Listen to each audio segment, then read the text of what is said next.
मियाँ बीवी में तल्ख कलामी हुई। कोई घरेलू वजह थी जो हर घर में हर रोज होती रहती है। दोनों का एक बेटा भी था। साबिर ने अपनी बीवी जोया को गाली दी। तुमसे जब से शादी हुई है मेरी जिंदगी जहन्नम हो गई है। जोया भी चिल्ला कर बोली, तुमने मुझे इतना दर्द दिया है, मैं अब दुआ करती हूं मुझे मौत आ जाए।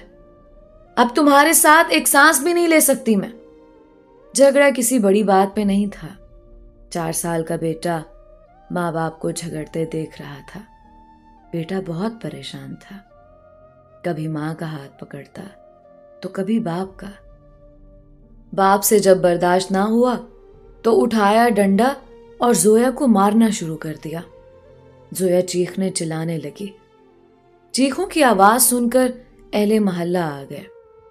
उन्होंने आकर जोया को छुड़वाया। जोया के सर से खून बह रहा था। बेटा डरा सहमा दरवाजे के पीछे छुपा हुआ था। साबिर ने चिल्ला कर कहा, मैं तुमको तलाक देता हूं।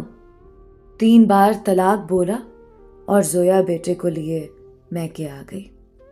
बेटा था कि उसके दिल में एक अजीब सा डर घर कर चुका था।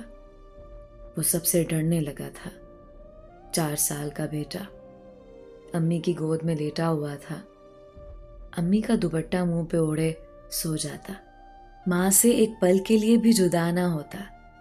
इधर बाप ने कोर्ट में केस कर दिया, बेटा मैं अपने पास रखूंगा। कोर्ट से आया खत मौसूल हुआ। जोया के भाई ने खत पढ़ा, सब बताया। साबिर ने बेटे को अपने पास रखने के लिए केस दायर किया है। अगले हफ्ते सुनवाई है। बेटा माँ के पल्लू से लगा हुआ। अम्मी, बाबा क्या कहते हैं? बेटा अब 6 साल का हो चुका था। माँ ने बताया, कुछ नहीं बेटा।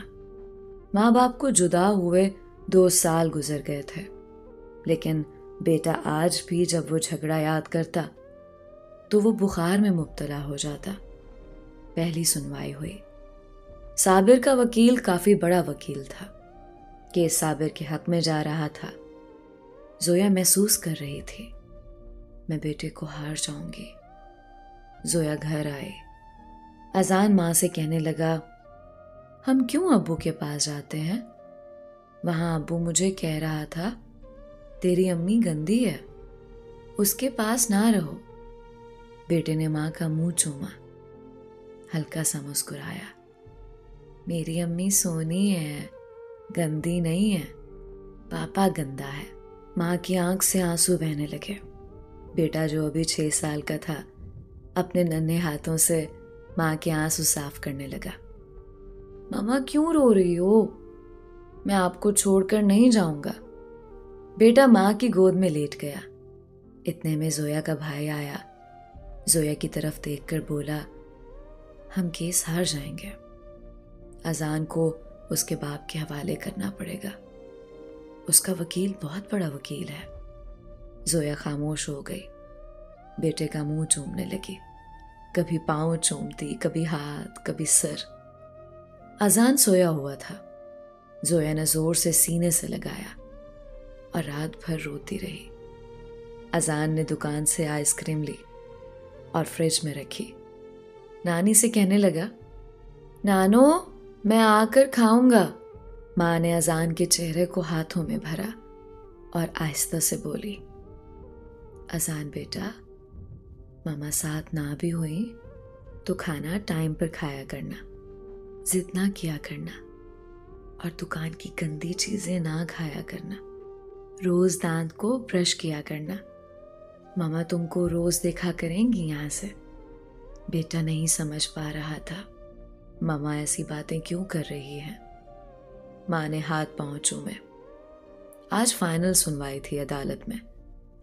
जोया बेटे को गोद में लिए बैठी हुई थी। दिल जोर जोर से धड़क रहा था। ख्याल यही था, काश मैं बर्दाश्त कर लेती, आज बेटे से जुदा ना होती, बेटे की खातिर खामोश रहती। इधर कार्रवाई शुरू हुई। जज साहब ने लिखा फैसला सुनाया। तमाम दलील सुनने के बाद हम इस नतीजे पर पहुंचे हैं कि बेटा अपने बाप के साथ रहेगा। फैसला सुनते ही मां का कलेजा फट गया। मां बेहोश होकर गिर गई। बाप आगे बढ़ा, बेटे को उठा लिया। बेटा बाप के पास नहीं जाना चाहता था। बेटा चीख चीख कर रोने लगा, मुझे मामा पास जाना है, मुझे मामा पास जाना है, छोड़ो मुझे। जोया को होश आया। नंगे पांव दौड़ते हुए साबिर के पास गई। उसके सामने घुटने टेक कर भीख मांगने लगी, सिर्फ एक बार मुझे मेरे बेटे को सीने से लगाने दो। लेकिन वकील ने पुलिस वाले से कहा, इस औरत को हटाओ यहां से। मां बिलक बिलक कर रोने लगी। बेटा तड़प रहा था।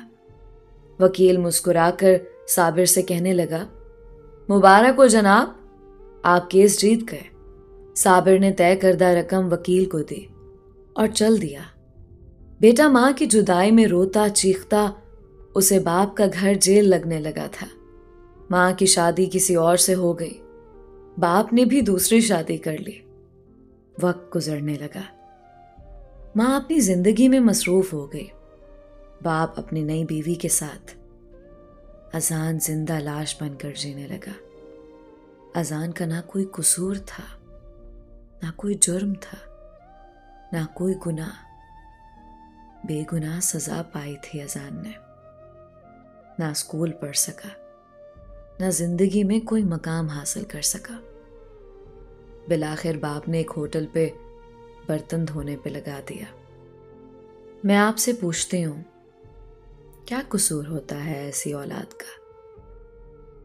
आप में इतनी बर्दाश्त नहीं होती कि एक दूसरे की गलतियों को माफ कर दिया जाए। सब्र खत्म हो चुका है। कुत्तों की मानद लड़ते हो, एक दूसरे पे इल्जाम लगाते हो। मैं दोनों मियां बीवी की बात कर रही हूं। तुम दोनों की नफरत तुम्हारी औलाद को खा जाती है। पहली शादी में एक दूसरे की छोटी छोटी बातों को बर्दाश्त नहीं करते हो और दूसरी शादी में बड़ी से बड़ी बात पे कॉम्प्रोमाइज कर लेते हो। ना जाने आज भी कितने बच्चे माँ बाप की जहर आलूद नफरत पे कुर्बान हो रहे होंगे, जो बेगुनाह बर्बाद कर दिए जाएंगे। मेरी तमाम वालिदैन से एक दरख्वास्त है, एक दूसरे को बर्दाश्त करना सीखें, एक दूसरे को समझने की कोशिश करें। शादी के बाद मियाँ बीवी की सोच का मिलना जरूरी नहीं है, क्योंकि आप लोग दो अलग अलग इंसान हैं। अलग सोच है, अलग ख्वाहिशात हैं। निकाह का मकसद ही दो अलग इंसानों को यकजान करना है। तलाक ही हर मसले का हल नहीं है। आखिरकार दूसरी शादी नाकाम क्यों नहीं होती? इसकी वजह क्या हो सकती है?